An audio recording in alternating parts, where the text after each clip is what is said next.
자, 이미 기사로 접한 분들도 계시겠지만요. 저희가 이 화재 사건이죠. 피해자 중 한 명인 이 형과 연락이 닿았습니다. 그동안 알려지지 않았던 여러 얘기를 좀 들을 수 있었는데, 내용이 정말 충격적이더라고요. 자, 일단 그날 있었던 화재 사고가 아니라 화재 사건 알려주시죠. 네, 지난일 오전 11시 반쯤이었습니다. 경북 포항에 있는 한 아파트에서 화재가 발생을 했는데요. 신고를 받고 출동한 소방당국은 차량 23대와 55명의 인력을 동원을 했고 불은 1시간 20여 분 만인 낮 12시 51분쯤에 완전히 꺼졌습니다.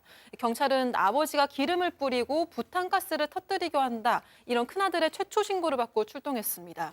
이 불로 집안에 있던 60대 남성은 숨진 채 발견이 됐고 20대 두 아들 중 첫째는 얼굴과 손 등에 2도 화상을, 둘째는 전신에 3도 화상을 입어서 병원으로 이송이 됐습니다. 경찰은 둘째 아들을 이송하는 과정에서 아버지가 불을 질렀다는 진술을 확보했는데요. 첫째는 생명에는 지장이 없지만 둘째는 매우 위독했던 상황이었습니다. 아파트 주민 10여 명도 대피를 하다가 연기를 마셔서 치료를 받았다고 합니다. 사건 발생 오늘이 16일째입니다. 다행히 이 형은 치료를 받고 좀 나아졌는데 동생은 아까 사진에서 보신 것처럼 전신 3도 화상으로 온몸에 지금 붕대를 감고 중환자실에 있습니다.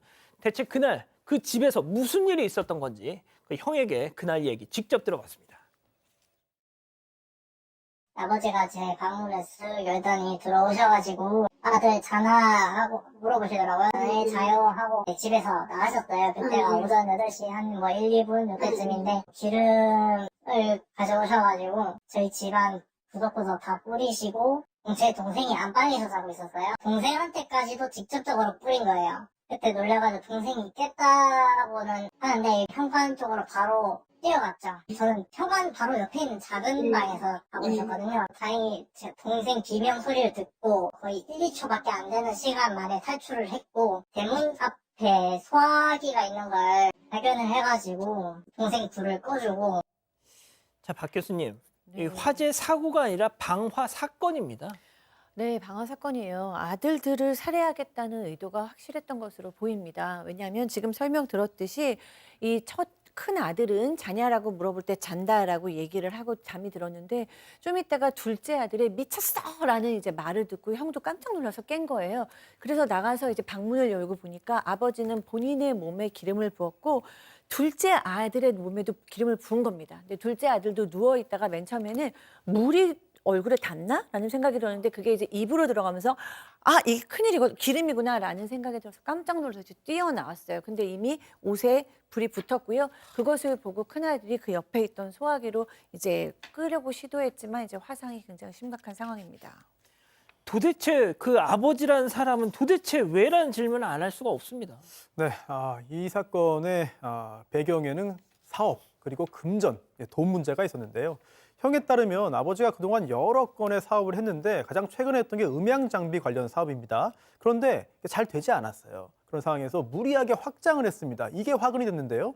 가지고 있던 1톤 트럭을 2.5톤으로 바꾸고 또 어머니 명의로 이제 수억 원의 대출을 받고 그러다 보니 카드론, 카드 돌려막기까지 몰리게 됐습니다.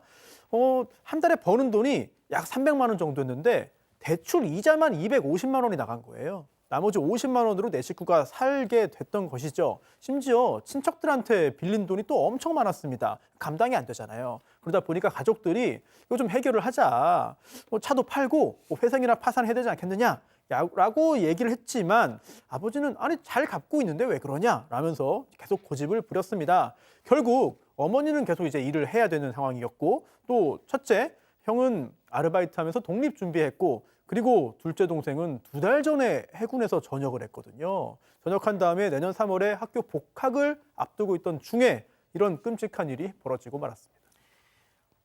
결국 이 비극의 출발점은 그 아버지의 사업이었습니다. 자, 그런데 이 방화 사건이 벌어지기 불과 며칠 전에 이런 일이 있었다는 거죠. 체크포인트 짚어보죠. 같이 죽자. 자, 형의 얘기 들어보시죠. 사고 나기 3일인가 4일 전인가 저희 어머니한테 차에 타면서 힘들다면서 이거 우리 대출 이거 있는데 어떡하냐 이런 소리를 얘기하시면서 갑자기 차를 갓길에 세우고 제가 이제 법무부에서 사건을 신 거예요. 그거 보고 저희 어머니는 엄청 놀라셔가지고 살려고 도망치셨고 저희 어머니가 살려주세요 하니까 저희 아버지가 정신을 차렸는지 안 하시더라고요. 그런 이상한 행동을. 이미 그 아들 두 사람을 해하기 전에 네. 자기 배우자였던 사람을 공격을 하는 모습이죠. 사실은 지금 빚도 이미 많은데 차량을 또 몰래 구입을 해서 800만 원의 또 빚이 더 생겼다고 합니다. 아마도 외할아버지가 아내의 아버지한테 돈을 빌리려고 했는데 그게 안 되니까, 여의치 않으니까 아내를 독국물로 살해하려고 했던 걸로 보입니다. 차에서 독국물을 가지고 와서 아내한테 먹이려고 했는데 이게 안전장치 같은 게 있어서 먹이지는 못하고요. 아내 살겠다라고 하면서 안전벨트 풀고 밖으로 도망갔는데 끝까지 그걸 잡아왔다고 합니다. 세상에. 그 와중에 사실은 그 차량에 신고할 수 있는 안전 그 시스템이 있는데 그것을 아내가 눌렸고 결국은 센터의 도움을 요청해서 가까스로 죽음을 면했다고 합니다.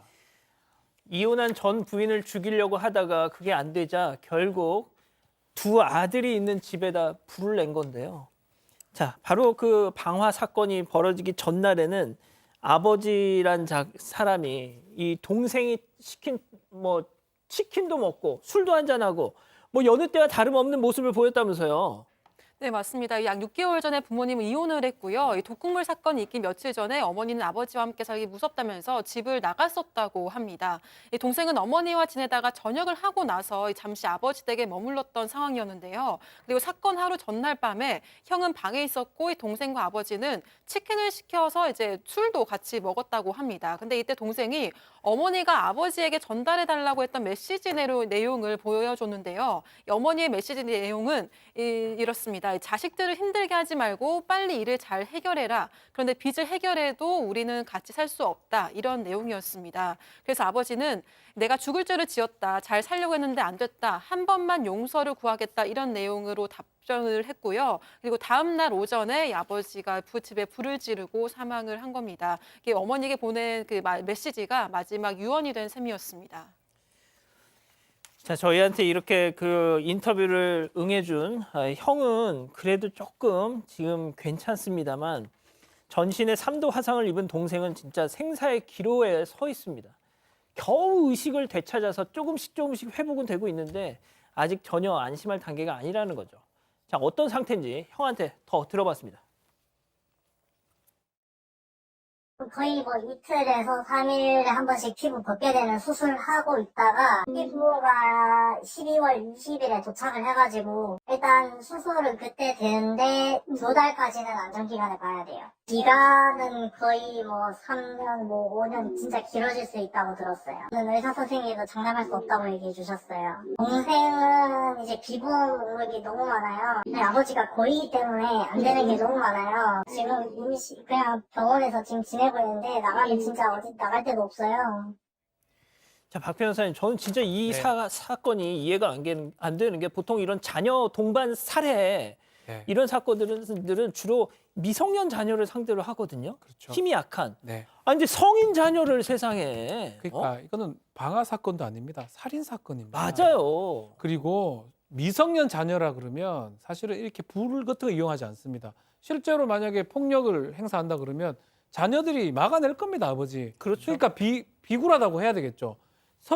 기름 뿌려가지고 불을 지른 거거든요. 방법이 그밖에 없으니까 상당히 지금 안타까운 상황인데 이 동현 씨가 지금 3도 화상을 입었습니다. 3도 화상이 가장 중한 화상인데 지금 의료진은 의지의 사나이라고 칭찬하고 있는데 정말 5%밖에 없다고 하는데 잘 견디고 잘 버텨내고 있다고 합니다.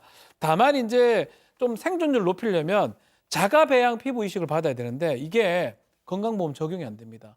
돈이 상당히 많이 들거든요. 아이고. 경제적으로 좀 막막하잖아요. 다만 이제 해군에서 이 전우들이 이 주변에서 적극적으로 도움을 줘가지고 1차 모금에 5억 원을 달성했다고 하고요. 선임 얘기들 들어보면 정말 동현 씨가 해군 홍보대 막내고 상당히 잘했다고 얘기합니다. 근데 이 1차는 지금 마감이 됐는데 추가 모금처를 찾아서 계속적으로 모금한다 그러고 막 해군들 전우들이 많이 도와주고 있는 것으로 보입니다. 자, 박 교수님. 네. 근데 저는 앞서도 이제 박 변호사님께 좀 뭐 그런 질문을 드렸지만, 그러니까 보통 이렇게 자녀 동반 살해 사건 같은 걸 보면 그런 부모들의 심리가 아유 네. 내가 없으면 세상에 없으면 이 어린 것들이 어떻게 살아 뭐 100번 양보해서 그런 거라고 하잖아요. 네. 아니 성인 자녀였다니까 자기 네. 없어도 살 수 있다니까요. 그러니까요. 이런 이제 가족 살해 후 자살하는 경우를 저는 이제 이게 가부장적인 소유욕에서 온다라고 늘 비판을 해왔습니다.